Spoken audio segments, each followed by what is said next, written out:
In a world obsessed with appearances, where flawless photos and curated lives dominate screens, it's easy to believe some people live untouched by hardship. Their smiles seem permanent, their lives effortless. But just beyond the glamour, away from the bright lights, are quiet battles most never see. Infertility is one of those battles, a silent storm that has no regard for fame, fortune, or influence. It is a wound that doesn't show, a longing that doesn't fade, and a struggle that even those with the world at their fingertips cannot control. Among those we admire are women and families who have walked through the darkest corners of this journey.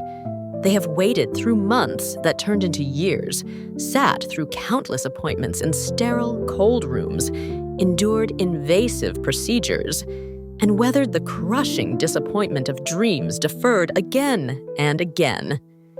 The journey often begins in silence, a secret kept safe from well-meaning questions. But as time passes, the silence becomes less like a shield and more like a weight. The unraveling is internal, a slow erosion of confidence, a fracturing of the self. One woman, an actress admired for her emotional range, found her identity stripped away. She had always been in control of her career, her body, her image. But this was something she couldn't script. The helplessness nearly broke her. She felt like a stranger in her own skin, her body a vessel that refused to cooperate, a landscape she no longer recognized. Every month was a performance of hope, followed by the raw, unscripted grief of failure. For another, a fashion icon, the struggle was hidden beneath haute couture. She spent her 30s balancing photo shoots with hormone injections, hiding the deep purple bruises on her stomach. She learned to hold her breath to fit into sample sizes, the bloating from the medication, a cruel secret. She later described sobbing on a hotel room floor after another negative result from a clinic in Paris, realizing she had never known a silence so loud as the one in her own body. There was a woman celebrated for her strength and voice, who endured so many losses she eventually stopped counting. Each one chipped away at her spirit. Behind every smile for the camera lived the weight of repeated heartbreak. After years of struggle, she chose surrogacy, an act of profound trust and surrender. When her daughter was finally born, placed into her waiting arms, she spoke of a layered joy, one built from ashes and rebuilt with hope, radiant but not without the shadows of all she had been through to get there. Another woman, known for her comedic brilliance, used humor to navigate the darkness. She'd inject herself with hormones in a dressing room between scenes, the absurdity almost funny. She would joke about the hormone-induced rages and the sudden weeping spells, turning her pain into a punchline for others. She would smile for the camera, then cry silently in her car on the way home. The disconnect between her public persona and her private unraveling was a painful reality. Not every story ends in a punchline. Sometimes it ends in growth. And for some, the battle begins long before they even try to conceive. One vibrant young athlete lived in chronic pain for years, a pain doctors dismissed as normal or in her head. When she finally received a diagnosis of severe endometriosis, the disease had already done significant damage. The very strength she had built her life on felt like a betrayal. She underwent surgeries, started treatments, and shared her journey openly, becoming a fierce advocate for others who felt unheard, fighting so they might get answers sooner than she did. Infertility is rarely a solo journey. It's a crucible that tests the bonds of partnership, changing the very air in a home. Intimacy, once spontaneous, becomes a scheduled clinical task, haunted by expectation and pressure. Love, which had once felt effortless, begins to feel fragile. The arguments that arise are not from a lack of love, but from an abundance of pain that has nowhere else to go. The burden is shared, but it's not always felt or expressed in the same way. We don't often hear the male perspective, but it's there, often hidden behind a stoic front. One man, a public figure, spoke years later about the profound helplessness of watching his partner endure loss after loss. He tried to be her anchor, even when he felt like drowning too. He didn't always know what to say or how to hold her through a pain he couldn't fix. He felt his role was to be the strong one, to manage the logistics, to absorb the financial blows. He admitted his own grief felt secondary, a feeling echoed by another man whose shame over his own diagnosis made him withdraw. His journey was learning that his pain mattered too, and that true support wasn't about being strong. It was about being present and vulnerable together, admitting that he was broken too. Then there was the couple that appeared invincible, their love a brand. But behind the scenes, they suffered a stillbirth that left them shattered. When they shared the black and white images from that hospital room, they did something radical. They let the world into their grief, not for spectacle, but for connection. They showed the raw, unfiltered reality of holding a child who would never take a breath. They showed that even the strongest partnerships can be brought to their knees by loss, and that vulnerability is its own form of strength. The financial strain adds another layer of torment. One couple mortgaged their home, emptied their savings, and took on debt that felt insurmountable. Each failed cycle wasn't just an emotional blow, it was a financial catastrophe. They would sit at their kitchen table, spreadsheets and clinic bills spread out before them, trying to decide if they could afford one more chance, if hope was worth the risk of ruin. The stress frayed their nerves and tested their bond in ways they never imagined. Secondary infertility brings a unique torment. A writer who had one child, easily then faced years of struggle, said it was the most confusing form of grief. People would say, "At least you have one," as if grief were a zero-sum game. And she was grateful, fiercely so. But her longing for a sibling for her child was real. She felt guilty for wanting more and isolated in a grief that few understood.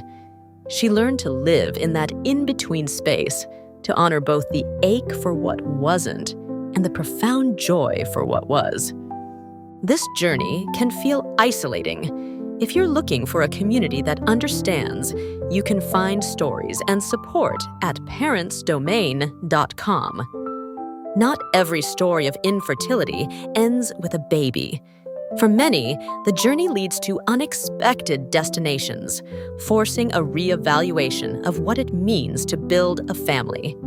The path forward is often forged through pain, but it can lead to profound peace and a different kind of joy. It requires letting go of the life you planned to make space for the life that is waiting. There was the storyteller, a woman whose voice guided millions through childhood, who longed for a child for nearly a decade. Loss made her more tender, more patient. She and her partner eventually adopted. She described the endless paperwork, the home studies where strangers judged her worthiness, and the agonizing wait for a phone call that might never come. But when it did, when she finally held her child, she described the moment not as a climax, but as an unfolding. Love, she said, doesn't always arrive on your timeline, but when it comes, it demands to be held. The years of waiting had carved out a space in her heart so vast that the love that filled it felt boundless. Another couple turned to a donor egg after years of struggle. The woman grieved the loss of her own genetic connection, a painful letting go of a biological legacy. But then she realized, love isn't biology. Love is choosing over and over, even when it's hard. It's the 9 months of carrying and nurturing a life that began with an act of generosity from a stranger. It's the bedtime stories and the scraped knees and the unwavering presence. When their daughter was born, she looked nothing like her mother. And yet she did.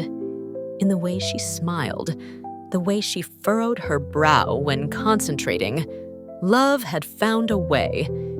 And sometimes, the most powerful path is the one that leads away from parenthood. One woman, a leader in her field, chose to remain childless after years of trying. The decision wasn't a single event, but a slow, painful dawning. She grieved the future she had imagined with an intensity that surprised her. But after the grief, there was a quiet clearing. She began to notice other ways her nurturing spirit was needed. She started to mother in other ways, mentoring young colleagues, volunteering, becoming the fiercely protective aunt her nieces and nephews adored. She never framed it as failure. She called it a redirection, a reminder that fulfillment can bloom in unexpected soil, and a life without children is not a life without purpose or love. For so long, this struggle was shrouded in shame. But a quiet revolution is taking place, led by voices brave enough to say, "Me too." Every story shared chips away at the isolation, creating a chorus of shared experience. A political figure, known for her calm authority, revealed in a memoir that her children came into the world through IVF. She hadn't spoken of it because it felt private, a battle fought behind closed doors. But she realized her silence might be adding to someone else's isolation, reinforcing the very shame she had felt. So she spoke up. "It was hard," she said. "It was lonely, but we got through." That simple "we" was a lifeline to countless others, a confirmation that they were not alone in the fight. An influencer shared her miscarriage in real time, posting a picture from the hospital, her eyes swollen with grief. She showed the world the unfiltered aftermath of loss. She said the world needed to see all sides, that if we only share the happy, polished moments, we teach others that grief is something to be ashamed of, something to be hidden. Her vulnerability helped shift an entire culture, opening a floodgate of shared stories that began to wash away the stigma. And there was the woman who did it not for spectacle, but for connection. After a loss that left her shattered, she shared the images from that hospital room. It was for the thousands who had also experienced loss and felt invisible. That, perhaps, is the greatest gift of storytelling, the dissolving of loneliness.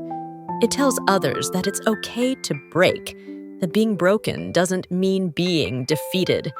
It means you are human, and you have loved. Strength comes in many forms, and so does support. If you need a place to feel seen and heard, explore the resources at parentsdomain.com. And so we hold space for all the stories told, and all the ones still held in silence, for the hearts waiting, for the journeys unfinished, for the love that doesn't need a happy ending to be whole, for the quiet tears shed in a bathroom stall after seeing another pregnancy announcement, for the brave smiles at baby showers, for the hope that flickers, dies, and is stubbornly relit again and again. We honor the resilience it takes to walk this path. It doesn't always roar. Sometimes it's quiet, steady, barely noticeable to the outside world. But it's there, in every breath taken after a setback, in every appointment scheduled after a negative test, in every choice to keep loving when the heart feels broken. These are not stories of despair. They are stories of humanity at its rawest, of people who kept getting up, of love that refused to vanish, of dreams that morphed and grew deeper. Infertility humbles even the most powerful. It rewrites plans, it tests faith, but it also reveals the unbreakable core of love.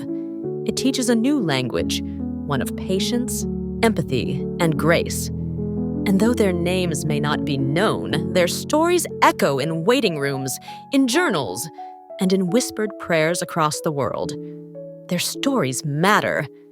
To everyone walking this path, in any form, your strength matters. Your grief is valid. Your story deserves to be heard. You are not defined by this struggle, but you are undeniably strengthened by it, forged in a fire you never asked for. If this touched you in any way, please take a moment to share this with someone who may need it.